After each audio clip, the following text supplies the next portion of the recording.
बिस्मिल्लाहिर्रहमानिर्रहीम। अस्सलाम वालेकुम व्यूअर्स, आज हम बना रहे हैं तुरैया। सबसे पहले आप चैनल को सब्सक्राइब कर दे, वीडियो को लाइक कर दे, घंटी के बटन पर भी क्लिक कर दे। सबसे पहले हमने ले लिया है तुरैया आधा किलो, 4 हरी मिर्ची है, थोड़ा सा धनिया, 2 टमाटर है, 1 बड़े साइज़ का प्याज है और 2 टेबल स्पून अदरक लहसुन है। चले रेसिपी बनाना स्टार्ट करें। पहले हमने ऐड कर दिया ऑयल इसमें, अब हम इसमें प्याज ऐड कर रहे हैं। अब हम इसे फ्राई होने देंगे प्याजों को। और ये देखिए हमारे पास गरम मसाला, इसे हम कूट। अब हम ये हरी मिर्ची भी साथ ही ऐड कर देंगे, साथ हमने टमाटर भी ऐड कर दिए हैं। अब इसमें अपने स्पाइसेस ऐड करेंगे, जिसमें है 1/2 से कम टेबल स्पून हल्दी का, मिर्ची 1/2 टेबल स्पून से कम, नमक 1/2 टेबल स्पून से भी कम है। ये भी हमने ये थोड़ा सा फ्राई कर लिया था और अब हमने इस पॉइंट पे थोड़ा सा पानी ऐड। ये देखिए जरा हमारा मसाला अच्छे से गल गया है।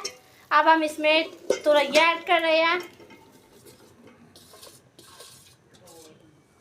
हम इसमें पानी ऐड नहीं करेंगे क्योंकि तुरैया ऑलरेडी अपना पानी छोड़ेगी। हम इसे एक बॉयल करा के दम पे लगा देंगे। हमने इसे कवर कर दिया। ये व्यूअर्स, हमारी तुरैया रेडी हो चुकी है। हमने इसे डिश आउट करके गार्निश भी कर लिया है मिर्चों से, धनिया से। देखिए ज़रा, हमने इसे तकरीबन 10 मिनट हमने आया था।